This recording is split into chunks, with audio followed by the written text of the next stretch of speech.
On which city was the first atom bomb dropped?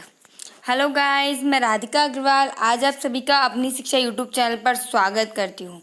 मैं आज फिर आप लोगों से रेशियो एनालिसिस के ही आगे के टॉपिक के बारे में बात करने वाली हूँ। कल हमने टाइप्स पढ़े थे लिक्विडिटी रेशियो के, लेकिन आज हम उसके सेकंड टाइप मतलब रेशियो एनालिसिस के सेकंड टाइप सॉल्वेंसी रेशियो की बात करने वाले हैं। सबसे पहले हम देखेंगे सॉल्वेंसी रेशियो क्या होता है, फिर उसके टाइप्स के बारे में जानेंगे और फिर उन सभी टाइप्स के लिए मैं आपको एक एक एग्जांपल देके आपको बताऊंगी कि टाइप्स को आप कैसे क्वेश्चंस में पुट कर सकते हैं, उन फॉर्मूलेज को आप कैसे क्वेश्चंस में पुट कर सकते हैं। चलते हैं फर्स्ट की तरफ, मतलब सॉल्वेंसी रेशियो की define. Solvency ratio is the ratio which shows whether the enterprises will be able to meet its long-term obligation.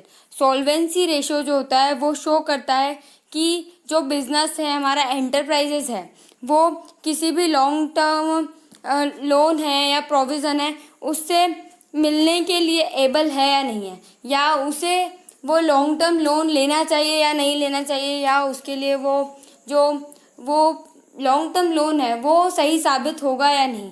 ऐसा तो नहीं वो कर्ज में डूब जाएगा। मतलब इस टाइप से जो भी लॉन्ग टर्म लोन को लेकर जो फैसले होते हैं वो सॉल्वेंसी रेशियो में बताए जाते हैं। सॉल्वेंसी रेशियो के टाइप्स पर चलते हैं।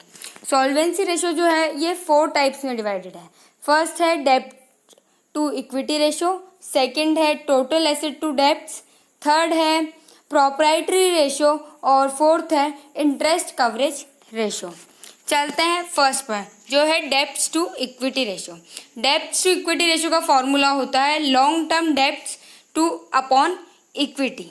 इक्विटी मतलब शेयर होल्डर्स फंड ही होता है। सेकंड टाइप है हमारा टोटल एसेट टू डेब्ट्स। इसका फॉर्मूला होता है total assets upon long term debts. अभी तक आप देख रहे होंगे कि जो नाम है टाइप का उसी हिसाब से फॉर्मूला है। जहाँ डेब्ट टू इक्विटी है तो long term debts upon equity. Equity मैंने आपको बताया proprietary fund, share holders capital या शेयर होल्डर्स फंड, ये इक्विटी में ही आते हैं। और टोटल एसेट टू डेब्ट्स जो फॉर्मूला बन रहा है वो भी यही बन रहा है, total asset upon long term debts. Long term debts और डेब्ट्स एक ही चीज़ है। चलते हैं थर्ड टाइप पर, वो है प्रोप्राइटरी रेशो। प्रोप्राइटरी रेशो की का फॉर्मूला होता है proprietary fund upon total asset. और फोर्थ टाइप है हमारा इंटरेस्ट कवरेज रेशो, जिसका फॉर्मूला है profit before interest and tax upon interest on long term debts. अब हम इन्हें देखते हैं क्वेश्चंस में कैसे पुट करना है। सबसे पहले फर्स्ट टाइप पर चलते हैं। फर्स्ट टाइप का हम एग्जाम्पल देखते हैं। मैं आपको क्वेश्चन बताती हूँ। सबसे पहले equity share capital ₹5 lakhs, general reserve ₹90,000, accumulated profit ₹50,000 and debenture ₹1,30,000। Calculate डेब्ट टू इक्विटी रेशियो। हमें इसमें डेब्ट टू इक्विटी रेशियो को कैलकुलेट करना है। डेब्ट टू इक्विटी रेशियो का मैंने आपको फॉर्मूला बताया long term debts upon equity. Long term debts में आप क्वेश्चन में देखेंगे तो आपको लॉन्ग टर्म डेब्ट्स खाली एक ही दिख रहा है जो है डिबेंचर, तो हम उसकी वैल्यू हम लॉन्ग टर्म डेब्ट्स में रखेंगे। लेकिन इक्विटी जो है उसमें आपको यहाँ 2-3 चीज़ें दिख रही है, जैसे इक्विटी शेयर कैपिटल है तो वो भी शेयर होल्डर्स फंड में आता है, जनरल रिजर्व जो होता है वो भी शेयर होल्डर्स फंड में आता है, एक्यूमुलेटेड प्रॉफिट जो होता है वो भी शेयर होल्डर्स फंड में आता है। तो हमें जो इक्विटी है मतलब शेयर होल्डर्स फंड निकालने के लिए हमें इन तीनों को प्लस करना पड़ेगा। हम जब इन तीनों को ऐड करेंगे तो हमारे पास आंसर आएगा 6,40,000। तो हम इस वैल्यू को क्वेश्चंस में पुट करेंगे। तो जो हमारा डेब्ट्स है उसकी वैल्यू डिबेंचर की है तो हम वहाँ लिख देते हैं 1,30,000 अपॉन 6,40,000, क्योंकि हमने अभी अभी इक्विटी की वैल्यू निकाली है। तो जब हम इन्हें डिवाइड करेंगे तो हमारे पास आंसर आएगा 0.203:1। चलते हैं सेकंड टाइप पर जो है टोटल एसेट्स टू डेब्ट रेशो का।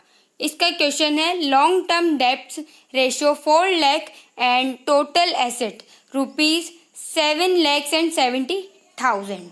कैलकुलेट टोटल एसेट डेब्ट रेशियो। टोटल एसेट डेप्ट रेशियो का फॉर्मूला होता है total asset upon long term debts.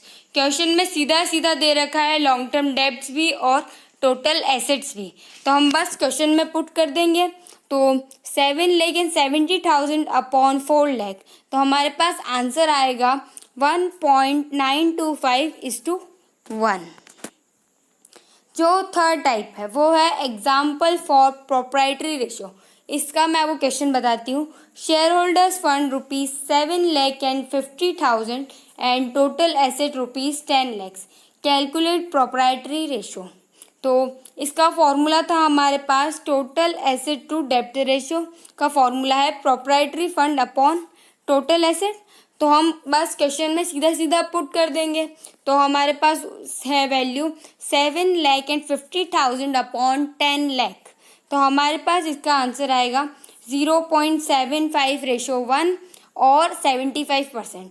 वैसे प्रोप्राइटरी रेशियो को हमेशा परसेंट में लिखा जाता है, तो जहाँ तक हो सके आप लोग भी परसेंट में आंसर लिखिएगा। चलते हैं नेक्स्ट पर, जो है हमारा interest coverage ratio. Interest coverage ratio का क्वेश्चन है profit before interest and tax ₹5 lakh and interest on long term fund ₹1 lakh. Calculate interest coverage ratio. Interest coverage ratio का फॉर्मूला होता है profit before interest and tax upon interest on long term fund. तो हम इसमें भी direct value put करेंगे क्योंकि हमारे क्वेश्चन में डायरेक्ट वैल्यू दे रखी है। हम profit before interest and tax को PBIT भी बोलते हैं। तो हम इसकी वैल्यू पुट करते हैं पहले तो कि 5 lakhs अपॉन 1 लाख, आंसर आता है 5 टाइम्स। जो जैसे प्रोप्राइटरी रेशो है उसे हमें परसेंट में लिखना चाहिए तो ज़्यादा आंसर एप्लीकेबल माना जाता है। वैसे ही इंटरेस्ट कवरेज रेशो का आंसर अगर आप टाइम्स में लिखेंगे तो आपका आंसर एप्लीकेबल माना जाएगा। जहाँ तक हो सके आप इसका आंसर टाइम्स में ही लिखिए। तो आज अभी मैंने आपसे एक क्वेश्चन पूछा था on which city was the first atom bomb dropped. First atom bomb कहाँ गिरा था, तो वो है Hiroshima. So thank you guys for this video. I will see you in the next one. Thanks for watching.